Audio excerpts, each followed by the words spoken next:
Hey guys, Sue's here. Welcome back to another What's for Dinner on Keto. Easy keto meal prep ideas and keto recipes ideas to get you motivated to follow a keto diet and live a keto lifestyle. If you're new here, please consider hitting that subscribe button and joining the crew. We post weekly What's for Dinner on Keto cooking videos every Sunday, and we'd love to have you. Let's get into the video. I wanna catch the wave. First up, we made these awesome chicken breasts with jalapeno cheese sauce. These are from a recipe from Family Food on the Table. I'll link the original recipe down below. I adapted it slightly. So to start with, I took about a pound and a half of chicken breast. I cut mine up in chunks because that's just what I prefer.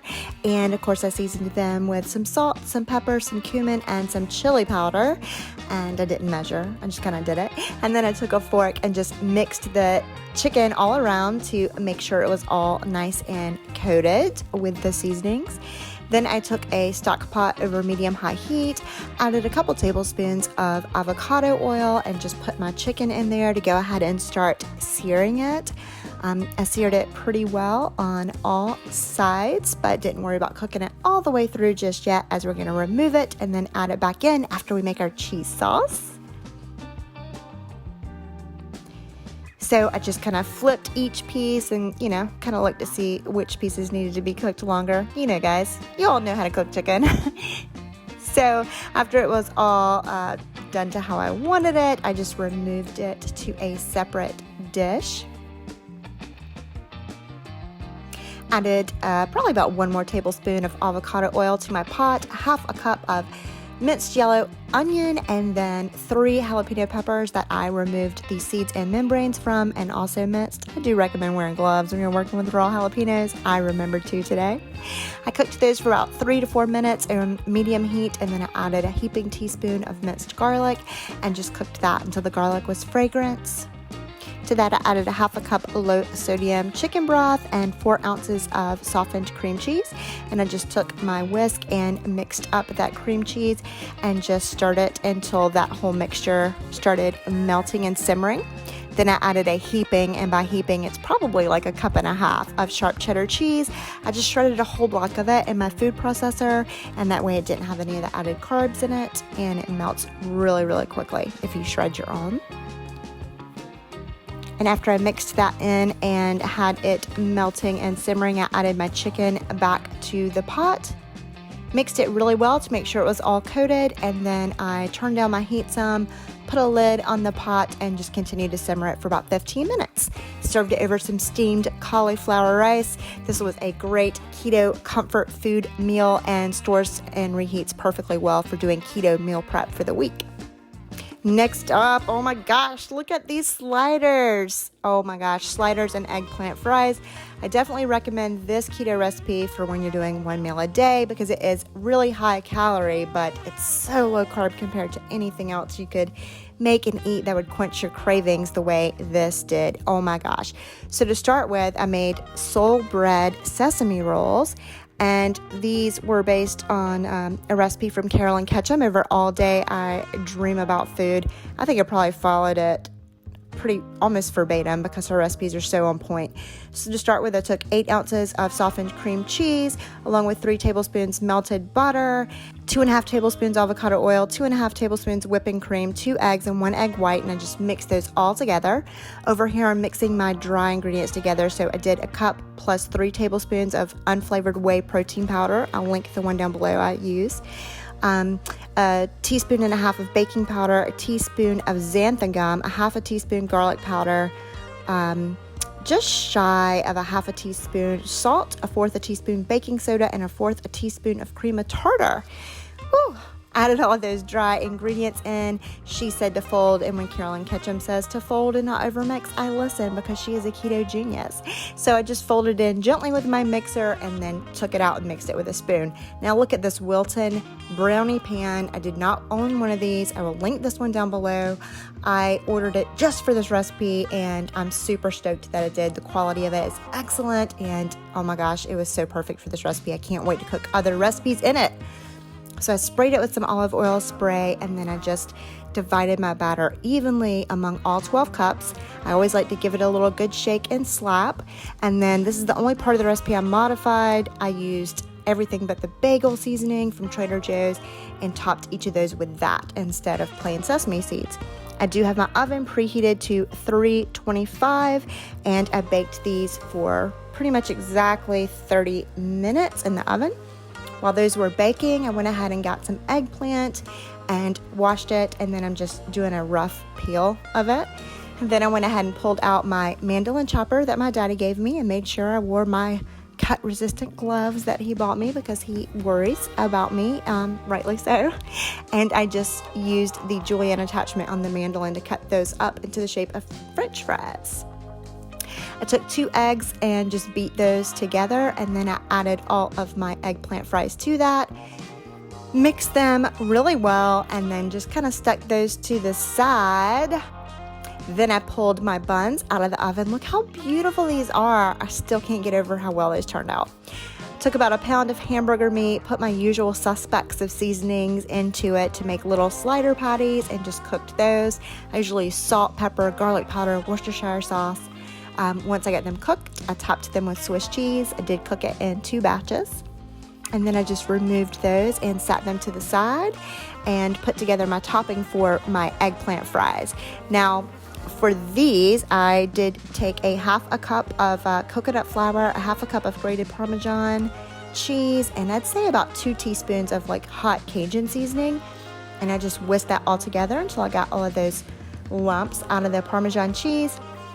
And I took all of my eggplant fries and just stuck them in there and mixed them around until they were evenly coated. Got a large saute pan over medium-high heat, added probably about 1 inch of avocado oil, and then I just put my eggplant pieces in there to fry them just like you would regular French fries. They are going to get nice and brown pretty quickly. I think I only fried them, maybe 3 minutes total. And once I had them nice and brown and crisp, I just removed them from the pan to a paper towel lined plates. And these keto eggplant fries are the closest thing I've had thus far to real fries.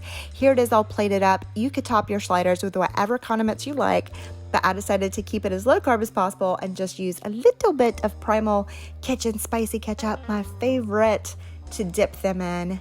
These were so amazing. I scarfed this whole plate down, which is bad because it's so many calories, but oh my gosh, it tasted like it wasn't even keto.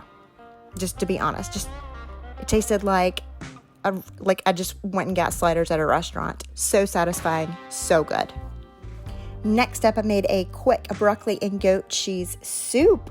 This turned out so well. It's from Ketogasm, and I followed her recipe pretty much to a T, and I will link it down below.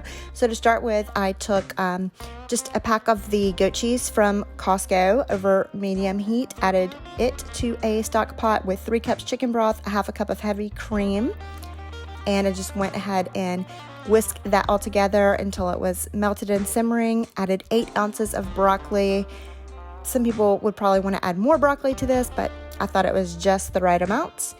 And then I brought it to a boil, simmered it for 15 minutes. While it was simmering, I added a whole teaspoon of sea salt and then a generous amount of pepper. Pepper's the only thing I really changed in the recipe. Then I carefully, but you see I still spilled it, so don't have a mishap like me, transferred the soup to a blender and blended it all together. Super quick, super easy. Here it is plated up. I did top it with a little bit of chives and some chopped up almonds. This was actually delicious. I'm not a fan of broccoli soup. My husband is a huge fan. That's why I made it. And it was like the quickest recipe of the week to make. Lastly, look at this beautiful Mahi. Oh my gosh. Mahi over like a spicy green beans. I just threw this together. I always try to keep Mahi in my freezer. So to start with, I took a couple tablespoons of avocado oil and for this part I did a couple tablespoons of olive oil, and I added butter with it. The reason I use both is the olive oil keeps the butter from burning. I can't talk today. Guys, you're going to have to forgive me. The reason this video is even going up so late is we were in the ER this morning with my daughter and a peanut allergy, and here I am. To that, I added a tablespoon of chili garlic sauce. Again, it's linked down below. A tablespoon of rice vinegar. And then I just heated and mixed that together until it was like a nice spicy sauce. And then I added, I think this is 4-cup measuring cup, but I didn't pack them, so it's probably only 3 cups of green beans. And I'm not sure what brand these are. I'll have to look for you guys, but they are organic, petite, long green beans from Costco, and they are so delicious. They taste just like fresh ones. Of course, I added sea salt and ground black pepper, and cooked those, put the lid on to steam them, stuck them to the side. Took my Mahi fillets and I just seasoned, these are wild caught Mahi, also from Costco. Seasoned both sides with onion powder, turmeric, ginger, ground ginger, sea salt, and black pepper. And then once I had both sides seasoned, I just took my hand and patted in all of the seasoning like a rub into the fish. Then I got a kind of a deeper saute pan. Sorry, again, I'm misspeaking today, guys. A shallow saute pan, and this time, since I was frying, I used avocado oil and about 1.5 tablespoons of butter. And then I just added my Mahi fillets to that and fried them, just pan fried them.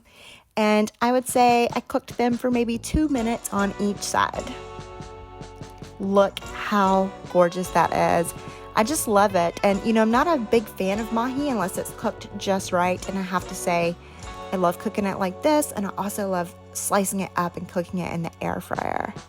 So good. So good. So then to serve it, I just put it over some of those spicy green beans. I'm all about those sliders, and they are so fattening, which on keto, we love the fat, but they are so high calorie. But this dish is actually super light and balances it out for the week. So there you go, guys. I hope you enjoyed this week's What's for Dinner on Keto meal prep, and keto recipes.